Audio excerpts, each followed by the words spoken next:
Business രംഗത്തെ വിജയത്തിൽ മതിമയങ്ങാതെ സാമൂഹ്യ സേവന രംഗത്തും സാന്നിധ്യം അറിയിച്ച് ബോച്ചെ. തൃശൂരിന് ദുഃഖക്കടലിലാഴ്ത്തിയ വെടിക്കെട്ട് അപകടത്തിൽ മരിച്ചവരുടെ കുടുംബങ്ങൾക്കുള്ള ധനസഹായം വീണ്ടും സാമൂഹ്യ പ്രതിബദ്ധത തെളിയിച്ചു.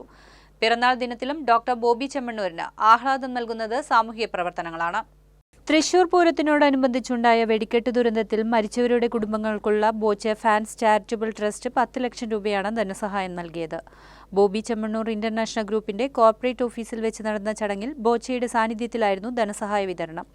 ഡെപ്യൂട്ടി മേയർ പി പ്രസാദാണ് തുക കൈമാറിയത്. തന്റെ ഏറ്റവും വലിയ ആഘോഷം പെരുന്നാളല്ലെന്നും തൃശൂർ പൂരമാണെന്നും അതിനുവേണ്ടി കാത്തിരിക്കുന്ന സമയത്താണ് ടിവിയിൽ വെടിക്കെട്ട് അപകടത്തിന്റെ വാർത്ത കാണുന്നത്. ആദ്യമായിട്ടാണ് ഇത്തരം സംഭവം കാണുന്നത്. നമുക്ക് പ്രാർത്ഥിക്കാനും ഓർക്കാനും ആശ്വസിപ്പിക്കാനും മാത്രമേ കഴിയൂ എന്നും ബോബി ചെമ്മണ്ണൂർ പറഞ്ഞു.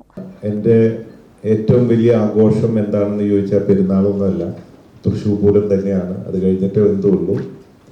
അപ്പം അങ്ങനെ കാത്തിരിക്കുന്ന സമയത്താണ് ഈ ഒരു വാർത്ത ചാനലിലൂടെ കാണുന്നത്.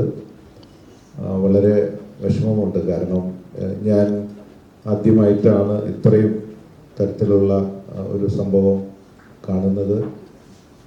പിന്നെ നമുക്കൊന്നും ചെയ്യാനില്ല, പ്രാർത്ഥിക്കാനും ഓർക്കാനും നിങ്ങളെയൊക്കെ ആശ്വസിപ്പിക്കാനൊക്കെ പറ്റുള്ളൂ.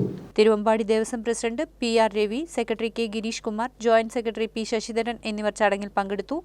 ബോബി ചെമ്മണ്ണൂർ ഇന്റർനാഷണൽ ഗ്രൂപ്പിന്റെ PRO ജോജി MJ സ്വാഗതവും ജനീഷ് ഓസ്കാർ നന്ദിയും പറഞ്ഞു.